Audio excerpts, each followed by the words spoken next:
Vamos conversar um pouquinho sobre as risartroses. Risartrose nada mais é do que a artrose da carpometacárpica do polegar. Tá? Uma articulaçãozinha que a gente tem aqui, que traz muitos problemas, principalmente em indivíduos ou mulheres ou homens que exercem muita atividade utilizando o polegar. É aquela costureira que faz muita atividade com o polegar, ou é aquele cara que trabalha com ferramentas que utilizam muito o polegar e aí estressa muito essa articulação que vem a degenerar antes do tempo, tá? Então a gente chama de risartrose, a artrose da carpometacárpica do polegar, que é essa articulaçãozinha aqui entre o trapézio, o trapezoide e a base do primeiro metacarpo, tá? Pode desligar. Pode desligar, se as meninas estão com frio. Tá ok, você que manda aqui. Sim, senhora. Muito bem, e como é que acontece a risartrose? A risartrose, como eu falei, é uma degeneração articular por excesso de movimento. Só que existem alguns ligamentos que suportam essa articulação, que ao longo do tempo, com o movimento repetitivo, esses ligamentos podem ficar um pouco frouxos, podem perder a sua tensão, podem ficar laços, e aí há uma instabilidade associada com a risartrose. Um dos ligamentos bem importantes e que geralmente estão insuficientes na risartrose é o ligamento oblíquo volar, ou o bico volar para os mais íntimos. É um ligamento que permite uma estabilidade muito boa dessa articulação. Quando a gente tem uma insuficiência do bico volar, a gente vai ter algumas deformidades bem comuns na base desse metacarpo, tá? Principalmente uma subluxação dorsal desse metacarpo, ele começa a subluxar dorsal e isso vai trazer alguma alteração biomecânica para o polegar. A gente observa também associado a alguma adução do polegar e de forma compensatória uma hiperextensão da metacarpofalangiana. Não é via de regra, mas quando o paciente tem uma risartrose de longa data, geralmente essa hiperextensão de forma compensatória vai estar presente também. Então a gente observa aqui uma subluxação dorsal do metacarpo, aqui a gente observa uma adução desse polegar e uma perca desse primeiro espaço, então a gente tem que fazer órtese para abrir e ganhar novamente esse primeiro espaço. E uma hiperextensão da metacarpofalangiana, que aqui a gente não observa, está mais ou menos em neutro, tá? Aqui a gente já observa com um pouquinho mais de propriedade, então o ligamento oblíquo volar se tornou insuficiente, essa metacarpo luxou dorsal, e aqui começa a haver uma maior tensão do flexor longo do polegar e uma maior tensão também do extensor curto do polegar, que traz essa metacarpofalangiana para a hiperextensão. Aí que a gente vê uma proeminênciazinha, porque esse metacarpo luxou dorsal e essa proeminência já aparece, tá? Muito bem, quais são os sintomas da risartrose? O paciente tem uma dor, principalmente ao movimento do polegar e movimentos que exercem força de torção no polegar. Movimentos de pinça e preensão são muito dolorosos para esse paciente, tá? Alguns sinais clínicos é o grid test e o teste de pistonamento do polegar, que é o teste que eu fiz em vocês. Você pega, acho que eu tenho muito bem. Você pega o polegar do paciente, você faz uma compressão e você faz uma rotação desse polegar. Então aqui estão as duas articulações que tendem a estar degeneradas, eu aproximo elas, faço que o osso entre em contato com o osso e dou uma girada, e senão isso vai gerar um atrito e o paciente vai reclamar de dor, tá? O diagnóstico diferencial da risartrose é algumas doenças que podem confundir a gente, podem pensar que a gente tem uma risartrose, mas na verdade não. A primeira é a doença Decker-Venn, a tendinocite do primeiro compartimento, pode confundir de alguma forma, mas se a gente fizer os testes de Finkelstein, o teste específico, palpar direitinho, a gente diferencia bem essa doença. a neurite do sensitivo radial e a tendinopatia do segundo compartimento, que é o compartimento que tem os extensores radial curto e longo do carpo. Existe uma classificação que é muito importante para nós, que vai guiar o nosso tratamento, vai dizer para a gente até onde a gente consegue resolucionar o caso ou consegue melhorar um pouco a sintomatologia e quando a gente realmente não tem muito o que fazer e tem que enviar para um cirurgião para ele corrigir. Que é a classificação de Eaton. A classificação de Eaton é dividida em 4 graus, basicamente. O primeiro grau, radiologicamente, o paciente é normal, não tem nenhuma alteração radiológica, mas existe uma sintomatologia que é compatível com a risartrose do polegar. Aqui a base do polegar está bem tranquila.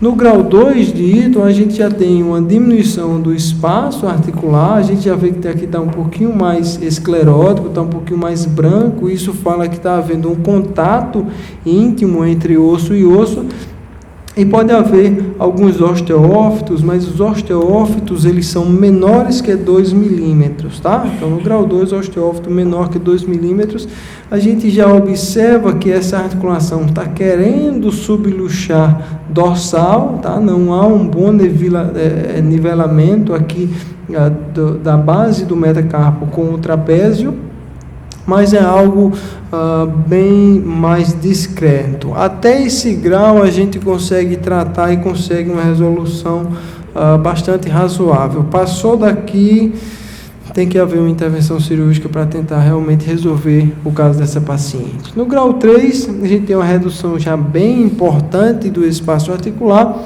e os osteófitos são bem mais proeminentes, passando de 2 milímetros de comprimento. Então aqui realmente tem que ter uma intervenção cirúrgica que vai além da gente para tentar corrigir essa deformidade. Até aqui a gente vê que a metacarpofalangiana está tranquila, ainda não começou a hiperestender como uma atitude compensatória. Já no grau 4, geralmente a gente tem associado a uma hiperextensão de metacarpofalangiana, a articulação já está bem degenerada, comprometida e pode haver um envolvimento da articulação escafotrapézio-trapezoide, tá? Antes, até o grau 3, a gente tem um envolvimento só dessa articulação, mas a articulação entre o escafoide, trapézio e trapezoide estava íntegra. Vocês observam o espaço articular preservado. Aqui a gente já tem um bom comprometimento dessa articulação também, tá? E aí tem que tratar de forma cirúrgica para resolver o problema. Os tratamentos não cirúrgicos são até o grau 2, como a gente já falou, que é anti-inflamatório não esteroides, corticosteroides e um posicionamento através de órteses associado sempre a um fortalecimento do primeiro interósseo dorsal. Vou falar para vocês por que é importante fortalecer primeiro interósseo dorsal. Objetivo: redução de dor, manutenção da mobilidade e da integridade articular, proteger a articulação trapézio-metacarpal, evitar uma contratura em adução ou reverter essa contratura em adução se ela já estiver instalada e manter a amplitude de movimento funcional. Existem algumas terapias convencionais que se propõem a tratar a risartrose, mas os resultados são bem limitados. Não adianta a gente estar colocando ultrassom, laser, microcorrente, TENS, se a gente não corrigir o problema, porque é um problema mecânico, é uma insuficiência de um ligamento. Então a gente tem que estabilizar essa articulação e fortalecer determinados músculos que vão dar um suporte para essa articulação. Esse tipo de intervenção é uma intervenção para tentar reduzir a dor, mas os resultados, infelizmente, são bem limitados. As órteses de suporte são interessantes, muito interessantes, porque estabilizam e reduzem essa articulação. Exercícios ativos livres e adaptações funcionais para que não evolua essa deformidade, mas principalmente o fortalecimento do primeiro interósseo dorsal. Aqui são alguns tipos de órteses de posicionamento. A gente já vê uma subluxação dorsal aqui da trapézio metacárpica. Existem basicamente 3 tipos de órteses. A primeira é essa órtese longa que mobiliza todo o punho carpo metacárpica, metacarfalangiana do paciente, eu acho que é uma órtese desnecessária na grande maioria dos casos, porque aí você vai travar o punho do paciente, trava a metacarfalangiana e funcionalmente realmente não é muito interessante. Existe essa outra órtese que é curta, que deixa livre o punho, o paciente fazer mobilização de punho normal, mas ela trava a metacarpofalangiana. Essa órtese é interessante se você está tratando um paciente que tem uma hiperextensão da metacarpofalangiana de forma compensatória. E aí talvez você precise utilizar essa órtese mais longa.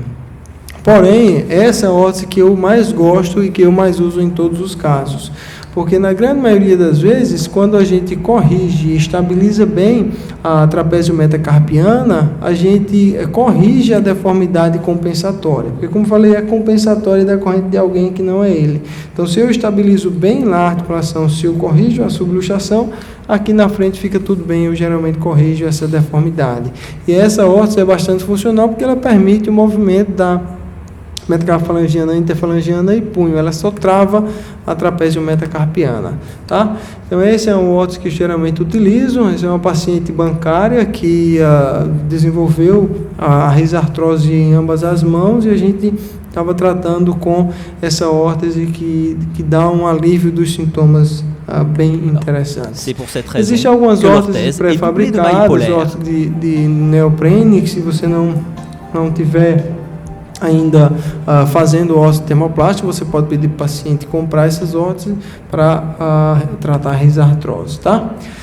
É interessante que haja uma proteção articular para tentar fazer com que essa articulação não venha a se degenerar mais. Isso aqui são algumas adaptações. Pedir para o paciente, por exemplo, espremer uma roupa utilizando as duas mãos, utilizando uma base, pode ser uma torneira, para que ele não venha a forçar muito essa mão. Se for um paciente costureira ou que faça alguma atividade que exerça muito o polegar, pede para ela dar pausas seriadas, intermitentes entre as atividades para tentar acalmar um pouco essa articulação, tá?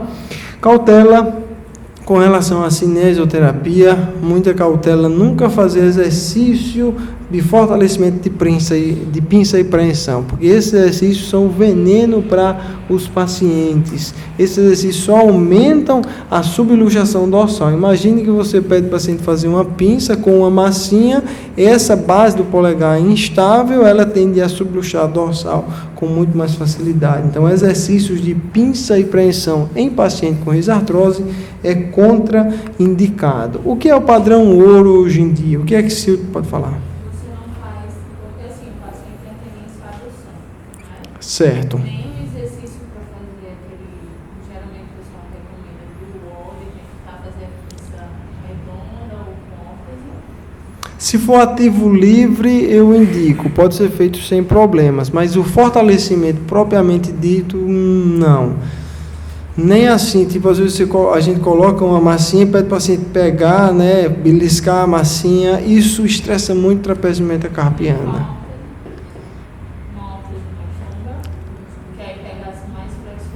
Nunca tinha pensado nessa alternativa, é interessante. Eu acho que com órtese é bem indicado, porque com órtese você estabiliza a articulação enquanto trabalha a musculatura. Eu acho que pode ser bastante interessante. O que a gente observa é que tem muitas senhorinhas que fazem, e aí, ultimamente eu tenho feito adaptação para o crochê e orientar o posicionamento. Perfeito, cara. Eu acho que é bem interessante com a utilização da órtese, porque aí você protege a articulação enquanto trabalha ela.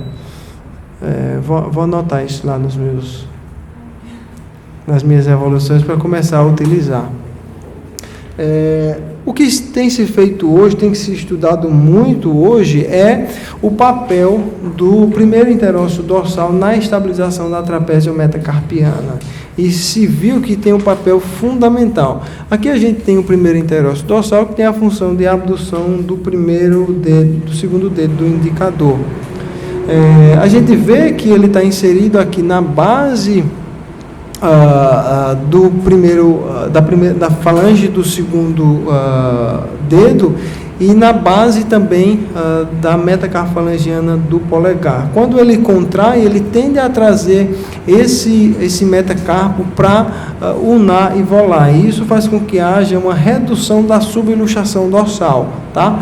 Então, esse estudo aqui é um estudo muito interessante, que foi publicado, acho que no Hand Therapy, e ele avaliou a contração, o resultado da contração do primeiro interósseo dorsal de forma radiográfica. Quanto a contração do primeiro interósseo dorsal era capaz de reduzir essa subluxação dorsal. E foi bastante interessante porque eles utilizaram em 3 grupos. Um primeiro grupo em que ele fazia a radiografia, a fluoroscopia sem nenhuma contração.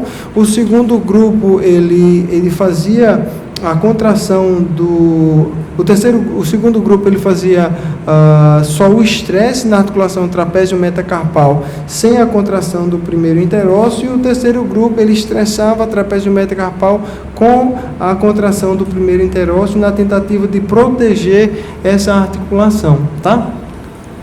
E aí eles fizeram dessa forma, utilizaram um dinamômetro para fazer a contração do primeiro interósseo dorsal, a abdução desse indicador, na tentativa de reduzir essa articulação. E eles observavam que quando era feito a dinamometria com o estresse sem a contração do primeiro interósseo dorsal, a gente tinha uma subluxação dessa articulação. Quando ele pedia para o paciente contrair o primeiro interósseo dorsal, eles observavam uma redução dessa subluxação dorsal. Não sei se vocês conseguem observar que esse metacarpo está bem subluxado dorsalmente aqui existe um espaço, e aqui ele está bem centralizado no trapézio, mostrando que realmente a contração do primeiro interósseo dorsal é capaz de reduzir essa subluxação dorsal.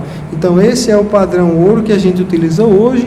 A gente utiliza muito esse fortalecimento do primeiro interósseo dorsal, objetivando estabilização da base do polegar. Parece diferente a gente pedir contração do indicador para resolver um problema do polegar, mas é assim que funciona, tá? Pode ser feito o fortalecimento dessa forma também, pedir para o paciente colocar o dedo na massinha e afastar esses 2 dedos, que vai estar contraindo aqui os 2 interósseos dorsais, principalmente o primeiro interósseo dorsal, que vai ajudar bastante na estabilização articular. E aí o paciente utiliza também a órtese de proteção articular para manter essa estabilização. À medida que você for fortalecendo, que o músculo for se tornando mais capaz de manter essa redução, você pode ir desmamando as órteses, principalmente nos graus 1 e 2 de Eaton. Quer falar? Se não tiver condições de fazer órtese, não sei. Faz de gesso, faz o gessinho, pelo menos nos períodos iniciais. O gesso não é muito bom para... Você pode pedir para ele comprar uma pré-fabricada, deve custar uns R$18. SUS, né? Nem devia, é verdade, nem devia. Quem tem um coração muito bom, compra lá e dá de presente para você. Os caras estão deixando todo o material em casa para trabalhar. Mas é mesmo. Mas no nosso país a gente tem essa dificuldade, né? Essa dificuldade aí econômica, principalmente no momento que o país vive. Mas a gente tem que dar o nosso jeitinho. Pede para ele fazer um esforçozinho. Compra aí, rapaz, essa órtese aí, deixa de... Mata um almoço aí, compra essa órtese aí, R$15, R$18. Porque realmente é bastante importante, né? A estabilização. Aquelas neoprene são interessantes. Tem outros que usam material que utilizam uma talinha de polipropileno. Não é o ideal, mas acredito que permite. Essa abdução radial eu não gosto muito, que ela não é muito funcional, né? O problema das pré-fabricadas é isso, que nem sempre ela deixa no posicionamento que a gente deseja. O problema é isso. Quando for comprar, pede para ele comprar para risartrose. Aí eles chegam aqui, mobilizam o punho, o cotovelo. Às vezes acontece isso.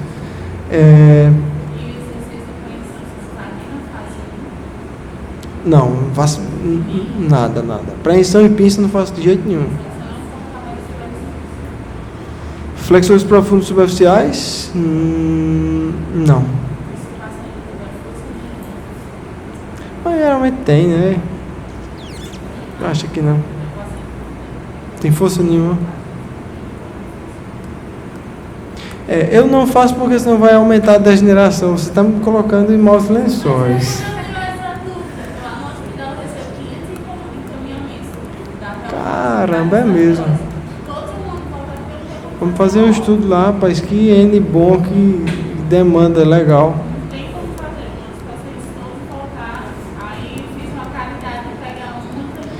500 é muita coisa.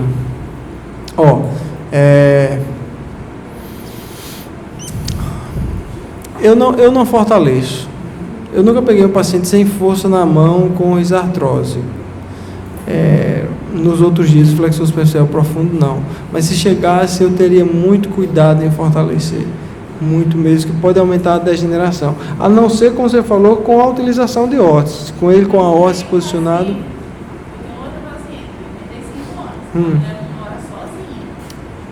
Precisa da mão. Ela não está conseguindo abrir nada porque ela não tem força ou porque a dor não permite?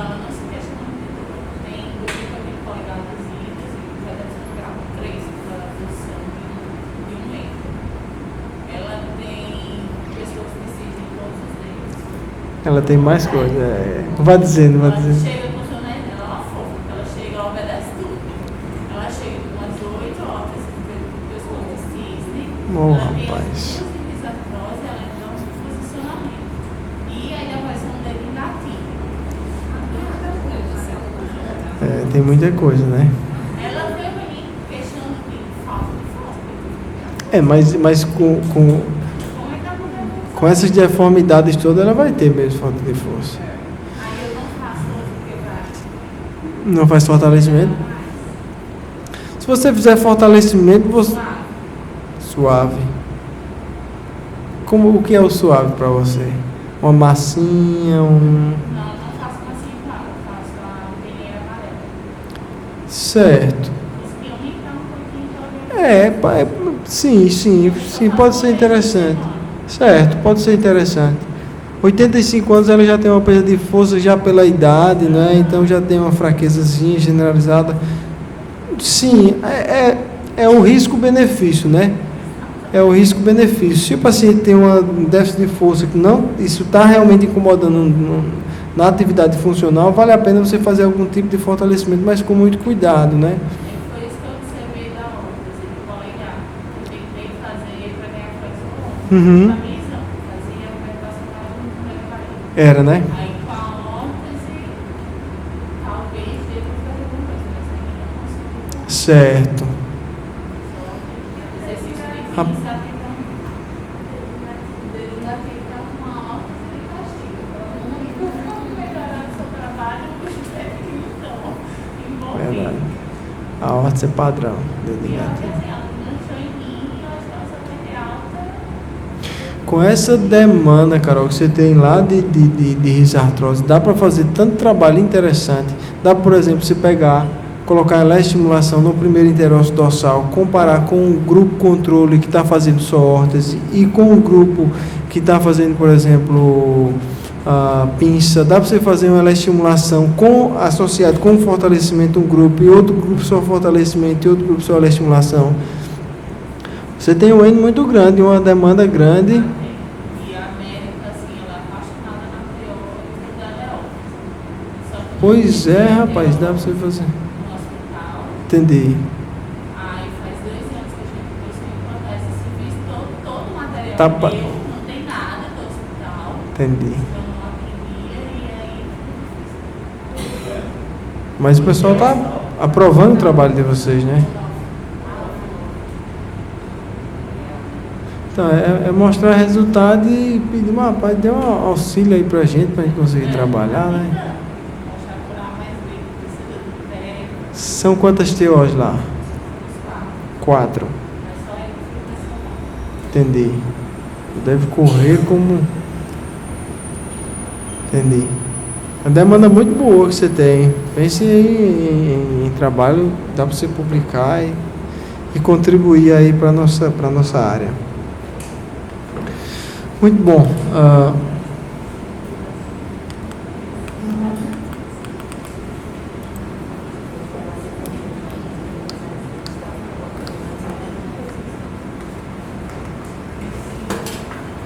Só um minutinho, vou trocar a pilha aqui.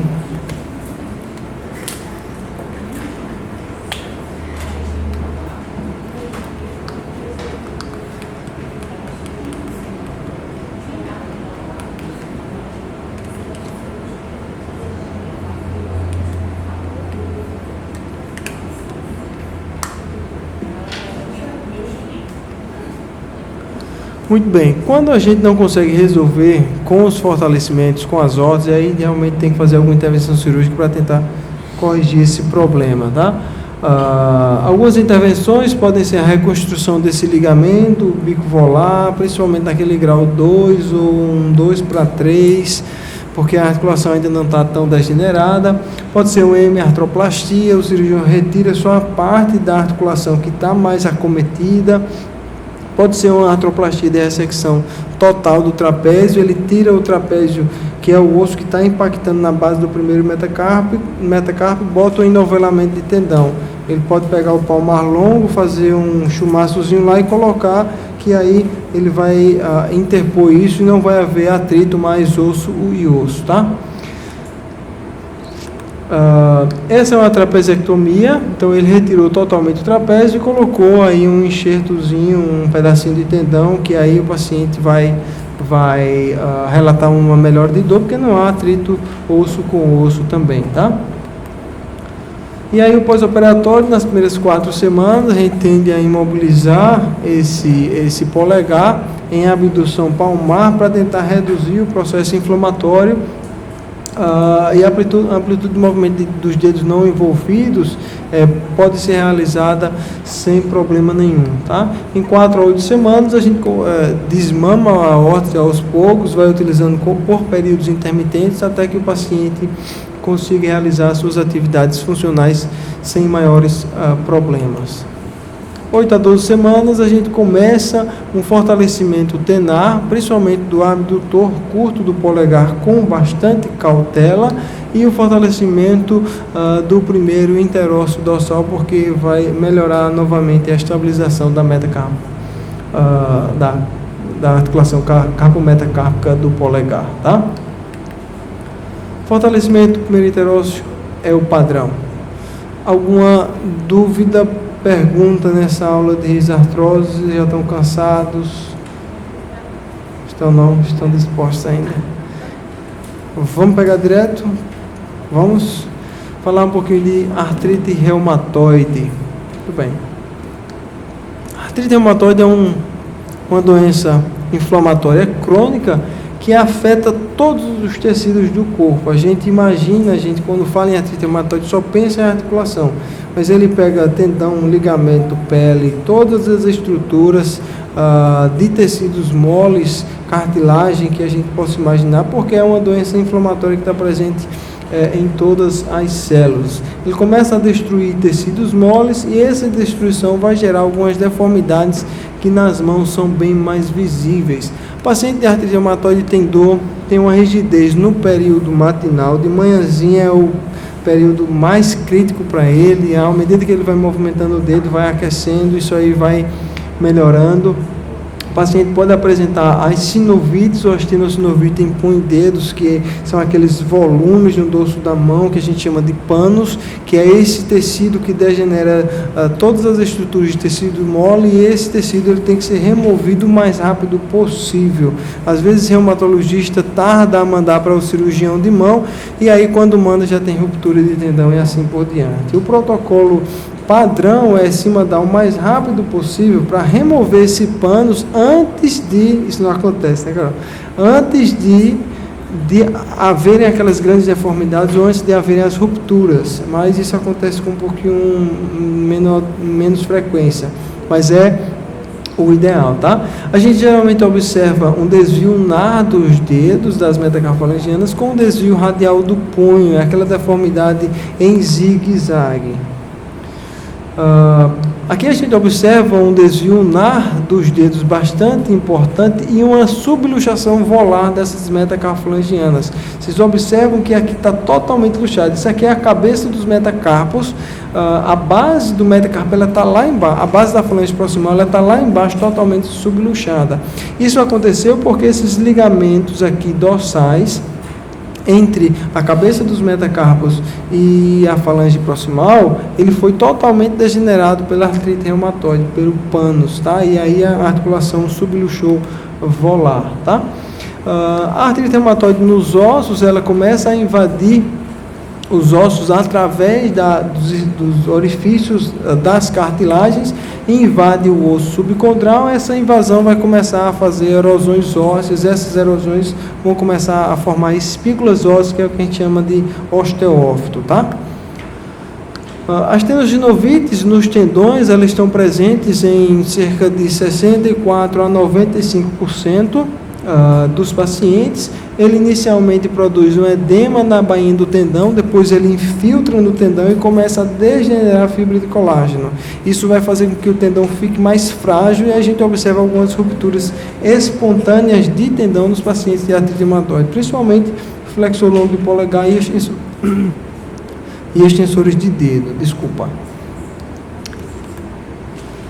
Aqui a gente tem a síndrome de Van Guard-Jackson, que é uma ruptura sequencial dos extensores, os tendões extensores dos dedos, sempre iniciando do lado ulnar para o lado radial. A gente vê um caimento, paciente de artrite reumatoide fala que o dedinho caiu, um dia, 2 semanas depois, esse outro caiu e foi caindo e foi rompendo sequencialmente.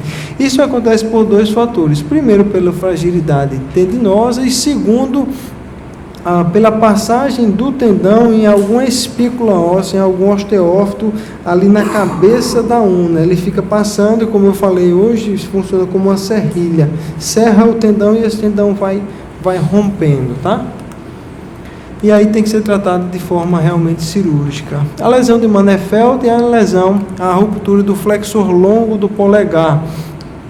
Quando ele passa aqui no escafoide ou entre os sesamoides, tá? Esses ossinhos presentes aqui na base da falange proximal do polegar. A passagem por essas regiões que podem ter algumas espículas ósseas e podem romper tendão flexor. Essa é a lesão de Manefeld, que o paciente não consegue fletir a interfalangiana do polegar.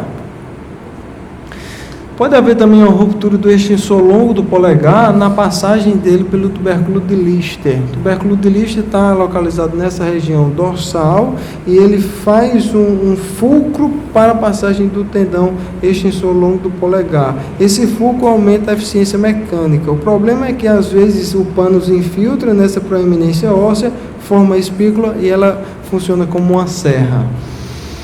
Nos ligamentos, ela infiltra o tecido sinovial, lesa ligamento, lesou ligamento, a articulação fica instável, começa a haver as subluxações.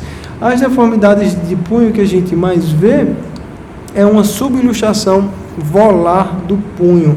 Esses ligamentos radiocarpais dorsais começam a se degenerar totalmente, esse punho subluxa volar, vai haver uma lesão também, na grande maioria das vezes, do complexo ligamentar fibrocartilaginoso triangular, e essa lesão ligamentar vai gerar uma síndrome do caput ulnae, quando a cabeça da una está lá em cima.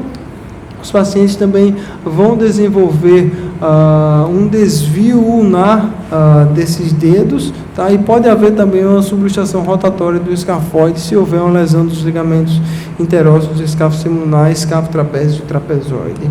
Esse é um caso de luxação volar do carpo, em que realmente o carpo desabou inteiro junto com a mão, e aqui precisa ser feita uma artrodese de punho, precisa colocar uma plaquinha para travar esse punho reduzido, para que o paciente tenha uma boa demanda uma boa atividade funcional. Pode haver também a supinação dos ossos carpais, como a gente vê nessa figura, a mão toda tortinha, tá?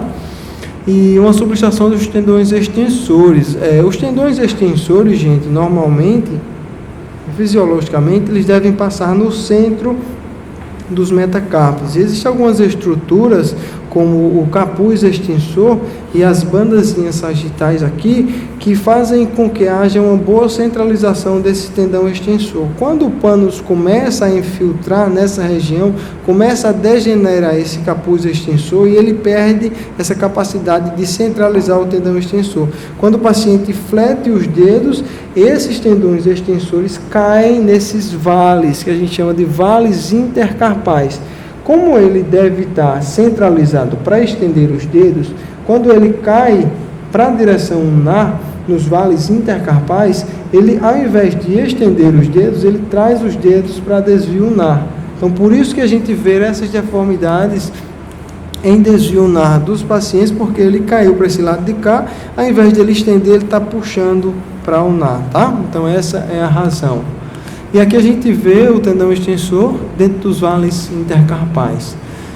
A gente observa muito nos pacientes de artrite reumatoide a deformidade de pescoço de cisne e também a deformidade em botoeira, tá? É muito comum a deformidade de pescoço de cisne e a hiperextensão da interfalangiana proximal com a flexão de forma compensatória da interfalangiana distal. Isso acontece porque a gente tem uma lesão de uma série de ligamentos aqui, mas principalmente dos ligamentos colaterais, das bandas laterais dos tendões extensores. A banda central do tendão extensor, que é a banda que faz a extensão da interfalangiana proximal, está íntegra, mas deve haver no indivíduo normal uma distribuição de carga. 50% da força vai para cá e 50% vai para cá. Como não há mais uma integridade dessas bandas laterais, dessas bandeiretas laterais, 100% de força vai para a interfalangiana proximal. E aqui vai haver uma hiperextensão e uma perda da extensão da interfalangiana distal. Por quê? O tendão extensor terminal, que é quem estende essa articulação, ele é proveniente dessas bandeiretas laterais. Se a bandeireta lateral está rompida, aqui embaixo ele não consegue fazer a extensão. É o que a gente observa nessa região, tá? Como eu falei para vocês, pode haver também uma subluxação dos dedos, e essa subluxação pode ser dolorosa, porque durante a subluxação volar pode haver um impacto entre a base da falange proximal e a cabeça dos metacarpos. E esse impacto vai gerar uma dor importante no paciente. Por isso que é importante a gente estabilizar essas articulações com algumas órteses para manter essa articulação bastante alinhada. Essa é uma deformidade de botoeira. A deformidade de botoeira a gente tem quando a gente tem a lesão do tendão extensor central, é uma deformidade inversa à deformidade de pescoço de cisne. O paciente não consegue estender a interfalangiana proximal e tem uma atitude compensatória de hiperextensão da interfalangiana distal, porque a maioria da força passa agora pela bandeireta lateral, 100% da força passa pela bandeireta lateral, que hiperestende essa articulação. Lembrando que 50% de força é para passar por aqui e 50% por aqui, para que a gente tenha um equilíbrio. Quando a gente perde essa força que passa por aqui, essa força é transferida para baixo e aí gera as deformidades compensatórias, tá? O efeito da artrite reumatoide na pele, a gente tem, claro, que uma proliferação da sinóvia que vai expandir a pele, vai formar aquele pânus e a pele vai se tornar mais fina. Um outro fator que contribui é o uso prolongado de corticosteroides. A gente sabe que corticosteroide degenera tudo, mas ele deixa a pele do paciente de artrite reumatoide muito fina, muito delgada e frágil. Então a gente tem que ter muito cuidado nas manipulações desse paciente. É um paciente que também tem muita intolerância ao frio, tá? Então crioterapia não é uma indicação interessante. Aqui a gente vê o pânus, né? Aquelas sinovites bem proeminentes. Isso aqui, o ideal é que não deixar o paciente chegar nesse estágio, porque quando chega nesse estágio, esse pânus, esse tecido doente já degenerou muita estrutura. Se puder fazer uma sinovectomia profilática, abrir essa mão desse paciente, retirar todo esse tecido doente antes que ele degenere outras estruturas, é o indicado, tá? Classificação da artrite reumatoide, estágio 1 é uma sinovite sem nenhuma deformidade, aquele estágio que está começando a haver um aumento do processo inflamatório. Estágio tipo 2, sinovite com uma deformidade que a gente pode corrigir ou passivamente ou através das órteses. Estágio tipo 3, a gente já tem uma deformidade fixa, mas ainda não tem nenhuma alteração articular. Já no estágio 4, a gente já tem uma destruição articular.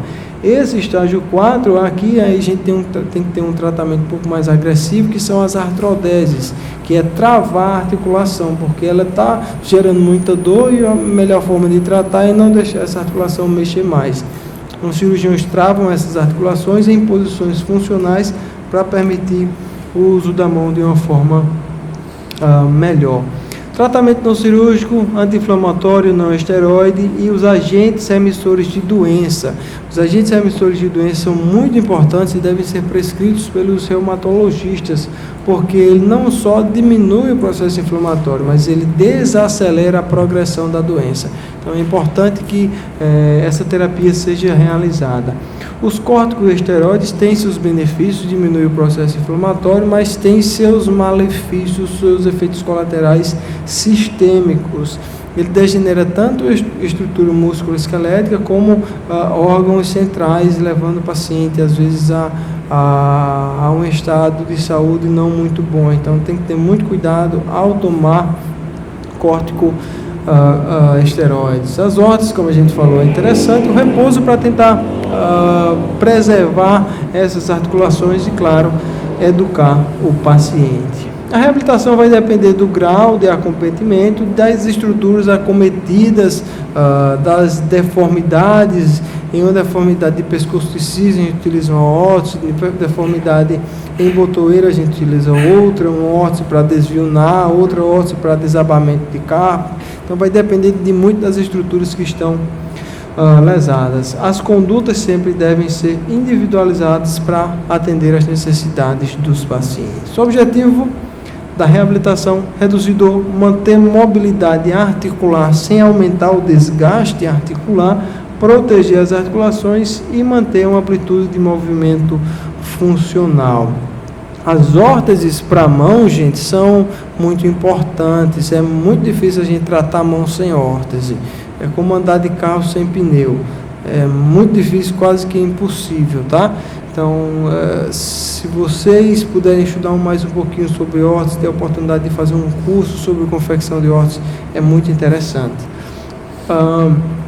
Essa é uma órtese de pescoço de cisne que tende a reverter esse padrão de deformidade de hiperextensão da interfalangiana proximal e de flexão da interfalangiana distal. Ele permite um movimento completo ou quase que completo de flexão, ele só dá uma limitadazinha nessa extensão da interfalangiana.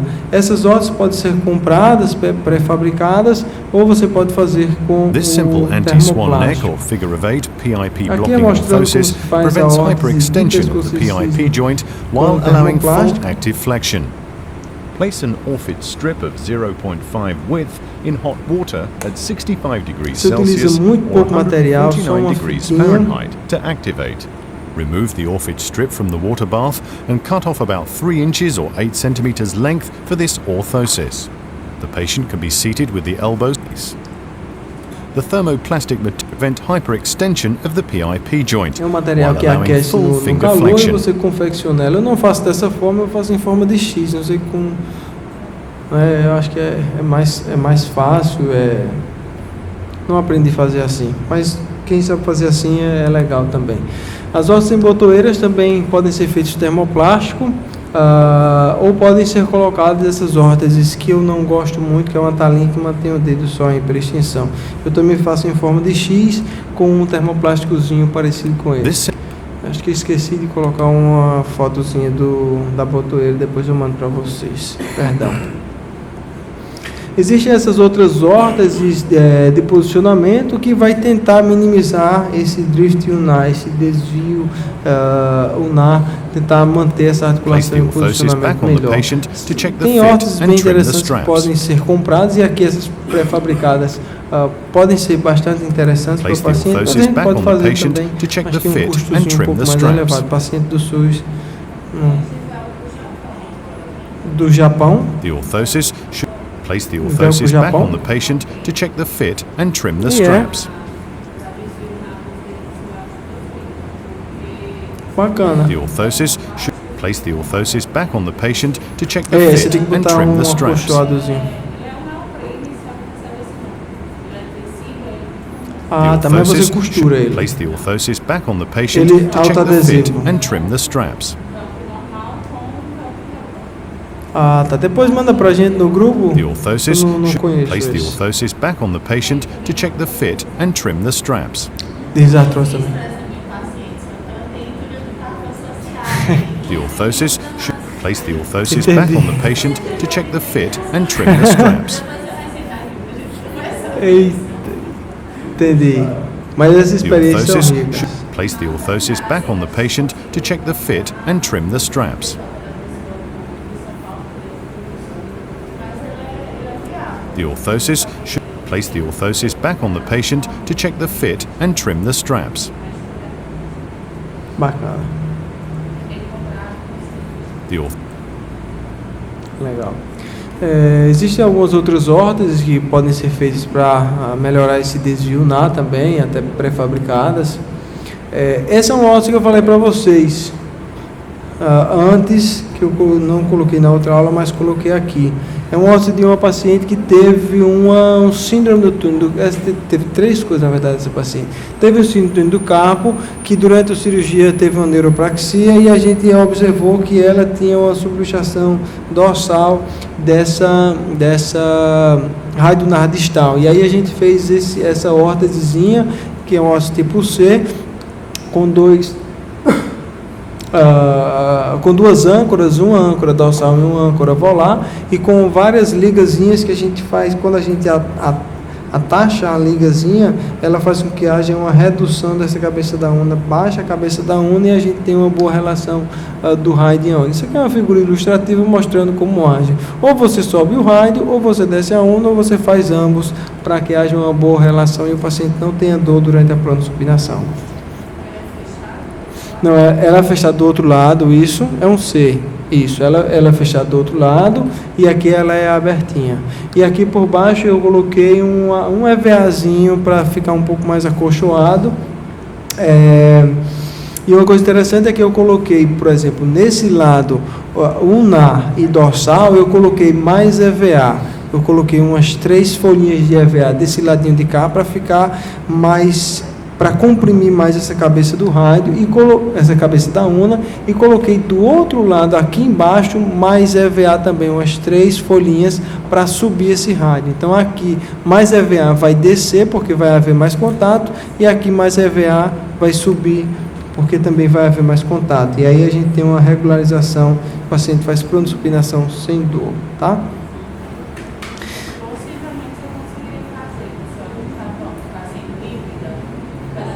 Entendi. Rapaz, tem que conhecer esse material. Você tem que me apresentar. Quer que eu mande foto e mande o link onde eu compro? Porque...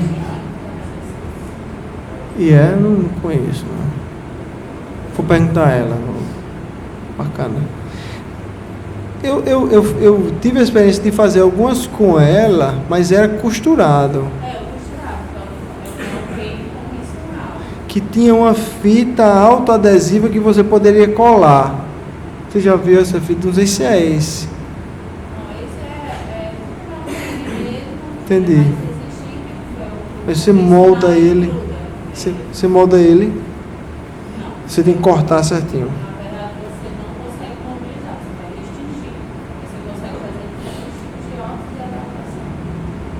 Não é tipo aquele da Orfid, aquele azulzinho. Entendi. Entendi. Preciso conhecer. Existem algumas órteses também que fazem uma contenção de desvios, existem alguns anéis. Não gosto muito não, mas o pessoal utiliza. Acho que incomoda um pouquinho a pele do paciente. Ela é termofototerapia, a literatura fala. Não vejo grandes utilidades, tá? Esse estudo é um estudo bem interessante que fala que o ultrassom é eficaz no paciente de artrite reumatoide a curto prazo, só nas primeiras 2 semanas. depois ele não tem muita eficácia, tá? Então, os efeitos do ultrassom subaquático na dor, inflamação e função da mão e qualidade de vida em pacientes com artrite reumatoide é um estudo clínico randomizado, publicado no jornal brasileiro, na revista brasileira de fisioterapia. Eles avaliaram 48 pacientes, colocaram no paciente do grupo de intervenção ultrassom contínuo subaquático com 0,7 watts por centímetro quadrado, 7 minutos de terapia por 10 sessões. E eles compararam com o grupo controle, com o grupo controle, que era um grupo placebo, que também fazia uso de ultrassom, mas o ultrassom desligado. E eles viram que resultados são favoráveis a curto prazo, mas não a longo prazo. Então, o ultrassom e o placebo parecem ter resultados similares a longo prazo. Então, se você quer um resultado melhor por mais de 2 semanas, não tem muito sentido utilizar o ultrassom, pelo menos com essa dose que ele estudou. Também o laser de baixa frequência parece não ser eficaz na artrite reumatoide. Esse é um estudo clínico randomizado e duplo cego, do professor Antônio Parisotto, é um professor da Universidade Federal de São Carlos, que estuda muito o efeito do laser nos tecidos. Eles avaliaram 82 pacientes com laser de baixa intensidade, colocando 3 joules por centímetro quadrado com uma potência média de 70 megawatts. E ele concluiu que o laser parece não contribuir no tratamento dos pacientes de artrite reumatoide na mão. Então, parece não ser interessante nem utilizar o laser nem o ultrassom nesse tipo de paciente. Ok? Muito bem. Perguntas? Tudo tranquilo? Vamos descansar hoje e amanhã a gente retorna com força total.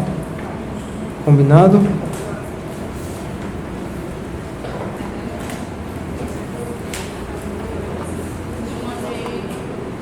Mandou no grupo. Não tem problema não, mas